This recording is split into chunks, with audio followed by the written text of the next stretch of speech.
Let's face it, rejection sucks any way you slice it. Be it asking someone out, pursuing a new career, or making a new video only to have no one watch it. No matter the scenario, rejection always seems to be right around the corner and is an inescapable, inevitable, and indispensable part of life. And if you are naive enough to think otherwise, just wait 2 seconds and grow up. While rejection is everywhere and it understandably stings, there's no point in trying to avoid it. Sure, running away from rejection may offer temporary relief. Spending your whole life trying to avoid any interaction that may or may not lead to rejection is a very limited way of living and a very impoverished understanding and conception of life. You end up hating people, hating life, and never stepping out of your comfort zone ever. So I figure it's worth talking about how to deal with rejection. Not only because it will help us reduce our anxiety, but also because on the other side of rejection and the fear of it is all the good things that life could offer us. But before I start talking about how to deal with rejection, let's first talk about how absolutely not to deal with it, which is to throw a fit, flip the table over, and turn into a sore loser and or an angry Karen. But we all know better, right? However, another extreme of dealing with rejection is a lot more common and it usually flies under the radar, which is to internalize it and let it leave a dent in our self-worth and self-esteem. Although these two strategies of dealing with rejection are diametrically opposed to one another, both are equally self-destructive and, dare I say, narcissistic. Yes, I said it. Internalizing every rejection as a personal attack is borderline narcissism, because what are you insinuating? That no one can say no to you ever? That every time someone rejects you, it's about you and not about someone else's preferences, someone else's priorities, and just what they've got going on in their life? I hate to break it to you, not everything is about you. Here's the thing, it doesn't matter how good you are at your job, you're not going to be hired at every job. Doesn't matter how good looking you are and how attractive and charismatic you are, you're not going to be everyone's cup of tea. That's not sad, that's just reality. I mean, even you do it all the time. You don't listen to a certain genre of music or watch a certain type of movies or certain type of TV shows. Does that mean that those kind of movies and music aren't necessarily bad? No. Like I, for instance, don't care about the Avengers franchise at all. But does that mean that they're not good movies? No, of course not. They're exceptional. Like the actors, are you kidding? They've done a fantastic job.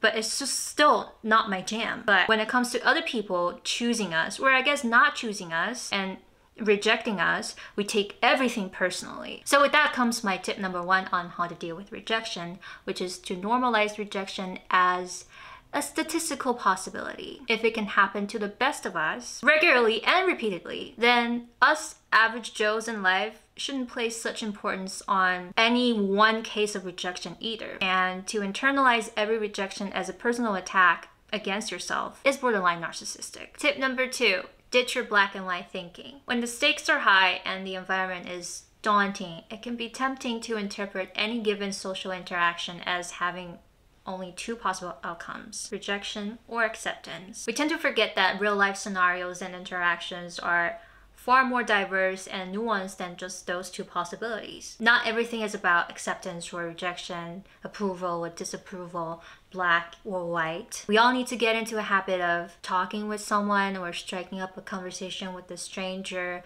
or dancing with someone and doing silly things with people just because. Why? Because it's fun. Because you're trying to have a good time. Because it's fun to connect with people. You're not trying to gain anyone's approval. You're there for yourself. Of course, it may be hard for you to adopt a detached and relaxed mindset when you're trying to win a business deal. But just in your regular life, when the stakes are relatively low, try to have a mischievous attitude. As in, don't care too much about the results. Let's say if you're too intimidated to talk to the person you found attractive at a party, then you could at least talk to the people around the person. Or if you still want to talk to them, do it with the intent of you just wanting to have a good time without necessarily trying so hard to impress the other person and make them like you. That way you'll naturally display more authentic and more fun sides about you and probably end up making the person like you anyway. Tip number 3, take people off the pedestal. Like I said before, not every interaction is about rejection or acceptance, disapproval or approval. Therefore, you shouldn't give people that much power because, well, they don't have that power. The interaction goes both ways.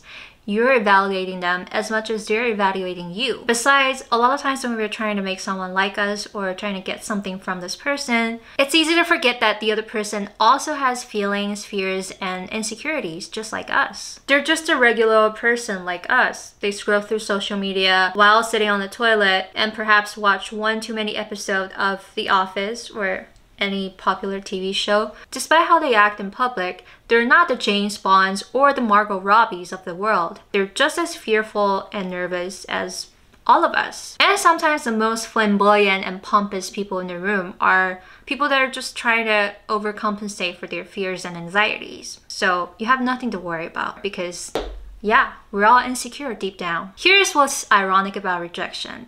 A lot of times when we're so afraid of rejection, we end up rejecting ourselves before others could reject us. And what's even worse is that sometimes we could be unintentionally rejecting other people through our deflated and defeated demeanors. Besides, when we like someone, particularly in a romantic context, it's so easy to have already made up your mind about this person without having all the intel on whether or not you're compatible, therefore accidentally giving this person too much power too soon. But don't forget, it takes two to tango. You liking them, or even them liking you back too, has nothing to do with how compatible you are, whether or not this relationship could work long term, whether or not they've put in as much investment as you have. So in this scenario, rather than viewing your conversation as a way to win them over, try to look at it as a way to find out more information about them and find out whether or not you're compatible. The same could be said in a business context when you're trying to win a customer over. You're trying to see if the two companies can be a good fit, whether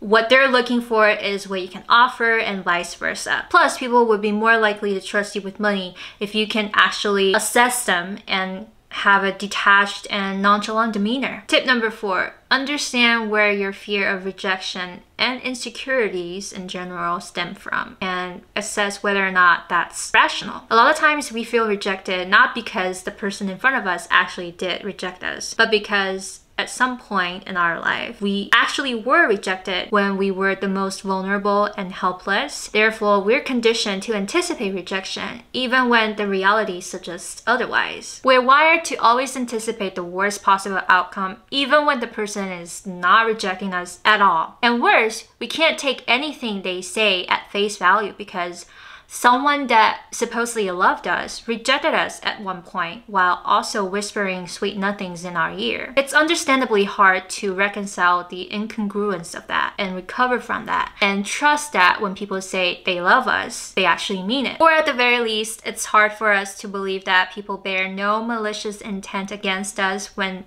they don't offer us positive feedback right away. Maybe it was a caretaker that did us dirty and broke so many promises, or a young and budding love who at first was really enthused about professing love to us and then eventually ended up breaking our heart, or a school bully that made us feel like the world is a scary and dangerous place. This of course goes beyond just overcoming your fear of rejection and might even require professional help. Regardless, it's helpful to recognize that your fear of rejection can sometimes be irrational and could stem from something from the past. It may be hard for you to believe, but you're not a kid anymore, and the world isn't necessarily a scary place, nor is it filled with cheating, lying bastards. And although it's risky to put yourself out there, that unfortunately is the only way for you to see and find out for sure if people will accept you with open arms. And that's ultimately how you find love. Being vulnerable, putting yourself out there, taking a risk is how you connect with people and how you open up to people and how they find ways to love you. Tip number 5.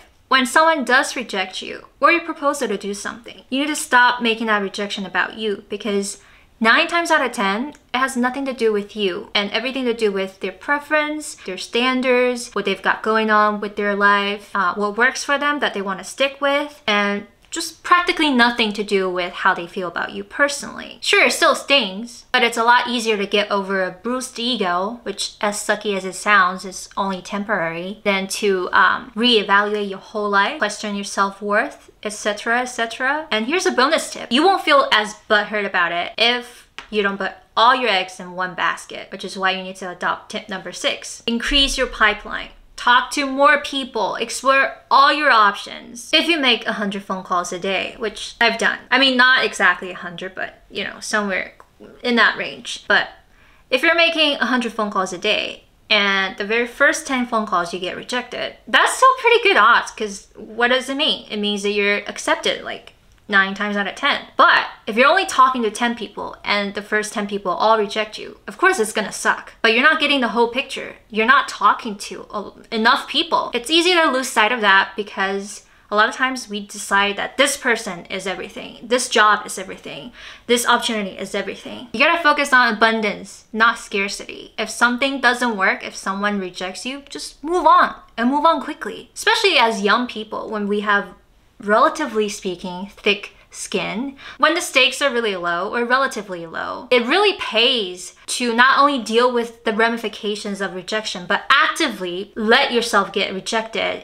and not phase you, which is essentially what I've done in my sales training. So here I am, showing myself on camera, not letting any negative comment get to me, because I've been rejected by far worse and more cruelly too. Yeah. Get used to being rejected and proactively let yourself get rejected, because you're essentially increasing your odds. You're essentially talking to more people. And as demoralizing and debilitating as rejection can feel, that's an indication that you're stepping out of your comfort zone and leveling up in life. If you're accepted to everything, if you're accepted by everyone, it just means that you're playing it too safe. You're playing it under your potential. And that's not good. So there you guys go. That's how I deal with rejection still to this day. It may be hard for you to believe, but yes, I do get rejected regularly in professional and personal context. But I've come to terms with it. I've accepted that it's just a normal part of life. Whether or not I get rejected is out of my control, but how I choose to interpret it is in my control. Just like increasing the weights and resistance while I'm working out, I choose to see getting rejected or getting good at being rejected as a way to build my resilience against life, which a lot of y'all really need too. And to wrap this all up with a nice bow tie, think about this for the week. Don't reject yourself before others actually reject you. Assume the best about people until shown otherwise. And if you find yourself habitually adopting a distorted version of reality that always seems to favor the negative, chew on this. The reason you think people are judging you or rejecting you is because, well, you're also subconsciously at least rejecting or judging them. They say, as within, so without. How you feel about others is how you think they feel about you. So if you're always criticizing or nitpicking on someone, then of course you're gonna feel like people are doing the same thing to you. Here's another point. How you feel about yourself is how you feel like people feel about you. So if you don't fully accept yourself, of course, you're gonna feel rejected by everyone. That's not on them, that's on you. You have to fully accept yourself first. Of course, this is another topic for another day. But for now, assume the best about people until shown otherwise. Sure, there are bad people around, there's no denying that, but don't immediately put up a guard and make up a story in your mind that someone doesn't like you. Let people actually show you who they are. Sure, they may disappoint you, but they could also surprise you. Pleasantly so, that is. But you'll never get to experience the best in people, or the best case scenario, if you're always rejecting yourself first, or rejecting yourself 2 steps ahead of everyone, if they were to actually reject you. Yeah, I'm also interested to find out what you've been doing to get over this very huge blunder in life. Maybe I don't know everything, so it helps to create a dialogue, and it helps me with the channel. Like, any engagement I get is gonna help my channel, so gotta help a girl out, okay? Leave a comment, leave a like, send me a message, ask a question, comment on my dashing good looks. Just, yeah, don't make me do everything. Like, let's co-create. Like, let's make this channel a fun, lively place to be in, okay?